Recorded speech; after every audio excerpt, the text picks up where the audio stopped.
Ukrainian President Volodymyr Zelensky has recently made clear that he is open to a peace deal with the Russian Federation, temporarily giving up territories occupied by Russia at the moment in exchange for NATO membership.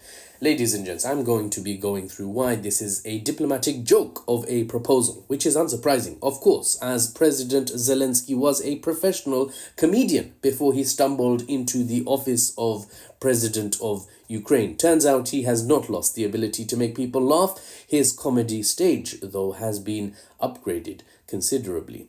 But before I break down his comments and why it shows that President Zelensky is out of touch with the reality on the ground, first, let's go through what he actually said.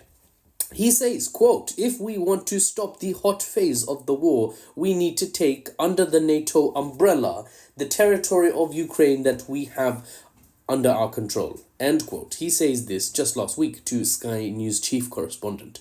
He adds, quote, "We need to do it fast, and then on the occupied territory of Ukraine, Ukraine can get them back in a diplomatic way," end quote, later. We can get them back later. Get them back later in a diplomatic way. First off, what? You just spent close to 3 years fighting a direct war, a direct conflict against the Russian Federation, and you've just been bankrolled by NATO. Bankrolled meaning just money's been poured into you to last in that fight for these almost 3 years. Without that support, you had maybe 2 weeks, months, if you're lucky, before the Ukrainian state was essentially turned into a puppet state like Belarus. You know, a state that exists, but really it's controlled by a powerful other, in this case the Russian Federation. But with NATO support, $200 billion plus of support, may I add, more than the GDP of Ukraine in a year, as I discussed in a previous TikTok. With their support, you've lasted ages, and now you have the audacity to ask for more NATO membership while you're... Anyway, let me get into the analysis now, otherwise I'll just keep criticizing Zelensky's missteps. So, Ukraine is losing the war. It's only a losing country that talks about needing to get under the NATO umbrella, quote, fast. It's only a losing country that would consider peace while its sovereign territory is under long-term occupation, as 5 of the Ukrainian oblasts currently are.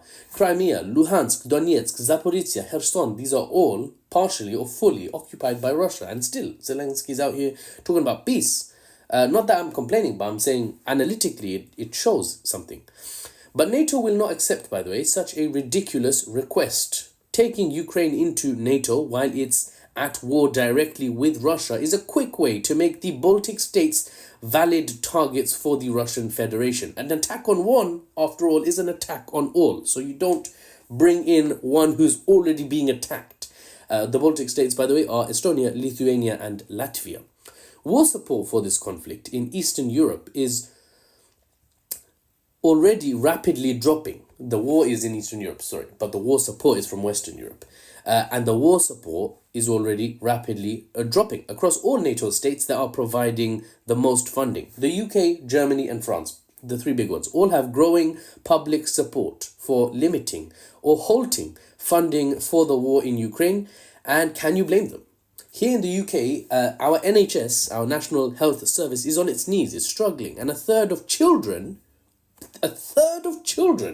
are living below the poverty line. Guys, does that sound to you like the UK? If it doesn't, then obviously, there you go. There's the mismatch. That's how bad things have gotten in the UK. A third of children are now living below the poverty line. But we still, of course, have billions to send Ukraine, so more of their men die on the front line against the Russian bear. What? And the biggest support, of course, of Ukraine in the world is the United States. Big Daddy USA. Well, you have less than 2 months before Trump comes in and strikes a deal with Russia so fast you'll be kicking yourself for not making a peace deal earlier with better terms. Trump's peace deal will almost certainly come at Ukraine's expense. He's keen to leave conflicts, not further support them, and he's also America first, America first. He's always talking about America first. If America is first, guys, and Russia is winning, that leaves Russia second, leaving Ukraine last in line. So they're going to get a bad deal. For better or worse, President Zelensky's words betray the cold, hard truth. The war in the East is lost for the Western powers. Russia will get their way, if not everything they wanted, at least a good chunk of what they wanted. They will see a change in administration, this is my forecast, they will see a change in administration in Ukraine, and they will hold on to the oblasts that they have already occupied. The less likely but possible alternatives, I would predict it includes either one of two options. These are less likely but possible.